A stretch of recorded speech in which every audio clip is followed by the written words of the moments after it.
So if you read the title of this, you already know kind of what we're up to today. We are going to be heading off to a auction for some really cool equipment that came about from a very massive scam, basically. It's a crazy story, and I'm going to be sure to tell it as part of this video as well, how this equipment came to be in this situation. It is $1 billion Ponzi scheme is what caused all of this to happen, and it is pretty funny. Well, it's funny to be on this side of the fence. I've been on the other side of the fence before too, and been the one getting scammed, and that's no fun. But we're gonna take advantage of the opportunity that has presented itself here. So I've learned quite a bit over the years of buying things at auction on how to do it the right way as well as how to do it the wrong way. I've made some bad buys. I've made a lot of good buys, and kind of want to share with you some of the tips and tricks, as well as this equipment is going to be pretty cool, I think, for the channel just as a project in itself. But the auction process is a whole other thing. The most important thing that amateurs typically do not do before getting involved in an auction, for whether it's equipment or a car auction, or geez, I guess even eBay for that matter. Research on the front end is incredibly important because it does a couple of things. One, it protects you in terms of the purchase being what you think it's going to be. Never, and I can't repeat enough, never trust a listing or even a fact sheet about those pieces of equipment or vehicle or whatever. You cannot trust them. The fine print that they have in all of these things is there for a reason. They will frequently put in pictures of things that is not the one you're buying, or state that things are functional that are not functional. And the fine print on all of these types of auctions gets them out of trouble for that. You still, at the end of the auction, if you bought it, you bought it, you own it, it's yours, nothing you can do about it. So you want to make sure you do your research up front. So I've got a full list of these solar trailers that are up for auction here. And the first thing I do is I take my highlighter and I highlight anything that's good. So in this case, I paid a lot of attention to obviously the notes. You know, if they flat out tell you it doesn't have something or something doesn't work, well, we're going to red dot that and not even look at it. But then I'm also looking at the hours that are on the generator. So we got a diesel Kubota generator on each one of these trailers, which is awesome. The voltage of the batteries as they sat when they tested them, and the state of charge that are on those batteries. So based on that, some of them I can just red dot right out of there. Based on the voltage and the state of charge, you can tell right away if some of those battery banks are close to the end or potentially already toast. But then you kind of add up the ones with the most highlighting without the reds, and you kind of get an idea or narrow your scope a little bit as to what you're interested in and what you want to go for. From there, well, I print out a list of those. These are the ones that I want to go with. From there, we need to go and actually inspect it physically, because like I said, doesn't matter what the report on the condition says, you got to go put your hands on it. So what I'm doing a little bit differently this particular time is I did go and bid on 5 different units right now ahead of seeing them, which I know is like breaking cardinal rule 1 of what I just talked about. But I only bid up to what I know I can afford to do if the thing is a complete piece of crap. So for most of them, that's a bid of about $6,000. And what I know from that is the generator alone, if it's a low hours generator, like we're talking under 20 hours, I know even if it's not running right now, if there was some problem with it, there's nothing on there that I can't fix for pretty cheap.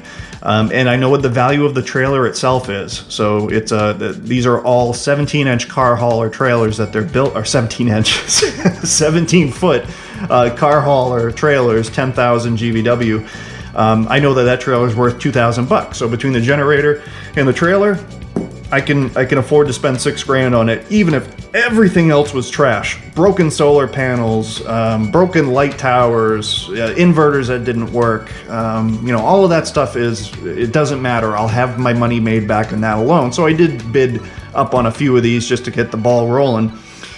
Now we're gonna go take a look and see how these things are. So the cool thing is these are being stored right now at New Hampshire Motor Speedway, and you'll find out why it's at the Motor Speedway later on when I describe to you what put them in this situation. So let's go up to NHMS and take a look.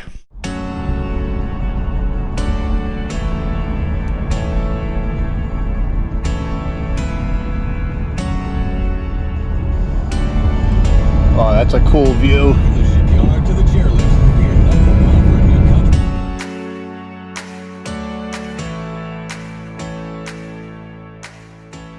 So a couple of things I'm looking for. First, on this Midnight Classic, so this is your battery charger controller, showing your in voltage as well as your battery and charge rates and your battery voltage, which is really important. Gives you an idea what kind of condition the cells are in. We're at 54 volts here, which is great. It's showing a 1.9 average charge because it's, you know, hazy at best and the panels aren't really facing the sun. And now onto the SMA. So this is the inverter. We're going to hit enter and hold it to start. Here she goes. It's on. But does not seem to be doing much of anything. Let's see here. Oh, this guy's in some weird state. So let's kill power. There we go.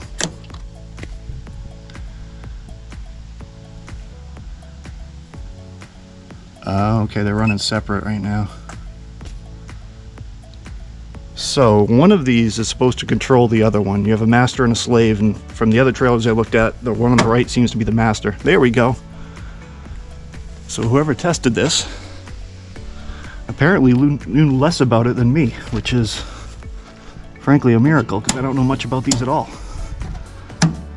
But I'm not afraid to push buttons. All right, so we're good. Kill the power. And the beautiful thing is hopefully that is going to keep people from bidding on it. Even though it's good. All right. So, I'm going to take a quick note down that this lot 3332 is a keeper. Alright, our next one is 3334. So let's find that. 3333, 3330, oh, nice. Okay, physically, light towers are good, panels look great, generator looks brand spanking new. Let's see what we got in here. Charge controller's on, that's a good sign. 52.8 volts, that's a good sign. Alright, oh, there you go. So you see that says it's waiting for the master. So we'll boot on the master here. Let it go through its boot sequence. The amount of money these things must have cost when they were built. These had to be 40,000 plus per trailer. So after letting this thing go for a while, it appears that the master inverter is down.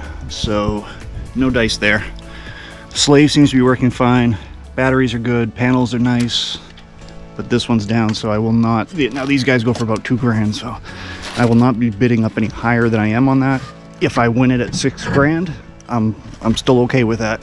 I mean, you got $4,000 sitting right there. Another $3,000 in batteries, and panels, believe it or not, aren't worth that much. They're about $100 a panel. They've come down so much. Towers and tower lights worth a few $100. So, and then you get the trailer itself for another $1,500 to $2,000. So again, I'm okay there, even with one of these guys down, but I will not be going any further on this one. Kill that. I'll just make sure everything else is good. Check tires. Often overlooked, but not cheap to replace. And back, all the lights are good. And good tires there. Alright. So we got one other one of these gray ones to check. Ready for that? So, yeah. Looks like this one's seen a little damage. Now, most people would be pretty upset. I'm not, because again, I know those panels are worth about $100, so who cares? on the panel. Lights are only worth a few $100. Who cares? But the majority of people that will look at this trailer will say, you know what, I'm just going to go bid on one that isn't in pieces, and you can't blame them, so long as everything here works, which I tested and it does. So this is a good buy to me, and I would continue to bid above $6,000 for this, because all I'm losing is basically $400 from the damage that's on it. Everything else where the money is okay. So this is a keeper. Lot 3257 is good. So no damage there. Inverters are working. Tires look a hair low, but otherwise okay. And this one's got an EV charger built into it. I don't know what that's worth, but it's there. So 113 gallon fuel tanks on these things. Good generator. Good trailer. All right, and the last one is 3306. Oh, that's not good. No power there. Oh, that's really not good. All right, 3306 is dead as a doornail. So I don't know whether the charge controller crapped out or what the situation is, but this is another one I do not want. Hopefully we can come away with at least a couple trailers, and then we'll crank out some interesting content from there as they start to disassemble what I don't understand, and then wire it up in the house. But my real goal here is to get my house full solar panel, so fully on solar and off grid. So not just the solar panels, but the battery bank, so that I am truly off grid. And then I'll keep one of the diesel generators to have as a backup, just in case, or you go through those periods where the sun just isn't shining, or a period of heavy demand. I want to be able to just flick the switch, fire up a diesel generator to give me that extra power, but be completely off the grid. And if you're building that in a conventional way, big money, $30,000, $40,000. I'm hoping I can get my house this way for like 10 grand. Once I finish selling the stuff I don't want. So I think that's gonna be pretty cool, but we'll see. I promised you the story, so I'm going to give it to you. It's pretty crazy. Essentially, DC Solar was a solar company founded back in 2008 by a auto mechanic. His name was Jeff Karpoff, and he was a complete scumbag. So what he ended up doing was taking investments and promising back to these companies tax credits as well as lease revenue to build these solar generators. And these solar generators he would send all over the country for outdoor events of all different types. But he also happened to purchase a NASCAR team, so you'll see a lot of his equipment at the NASCAR facilities, like the one here at New Hampshire Motor Speedway. Well, eventually, it was discovered that the 17,000 trailers he claimed to have out and about in use and generating all of these lease fees to pay back the original investors didn't actually exist, and that he was taking new investors' money to use that to pay back the original investors, aka a Ponzi scheme. It's a slightly different twist to a Ponzi scheme, but it's still the basic same thing. So this all came crumbling down just a couple of years ago when the FBI raided his properties. And when I say properties, we're talking 20 different homes in some of the nicest parts of the country and around the world. He had over 150 relatively rare or valuable automobiles. The guy was just spending like crazy. He embezzled the vast majority of the money that was invested in the company, and he even went so far as to take GPS receivers that he claimed were in all of the trailers and have them buried out in the sand somewhere, so it looked like from a screen he could show that he had all of these assets in use being leased all over the country, when in reality he only had about 4,000 of these things ever made, which yeah, that's not a good place to be. So he just pled guilty, not too long ago, which is why now all of his, his assets or the company's assets are being auctioned off, and these solar trailers are part of that auction. they already auctioned off all the cars and the properties and all this stuff. So I think this is kind of one of the last bits for investors to at least get some of their money back. And also for the government, because the government was the one that was providing these $45,000 tax credits that got all of the investors all excited about to invest in this company in the first place. So just a freaking totally crazy story. But one guy, one auto mechanic, $1 billion investments, and it was almost all a scam. Appreciate you watching as always. Thank you very much. If you have any questions, concerns, comments, or criticisms, throw them down in the comment section below me. Otherwise, everybody have a great day.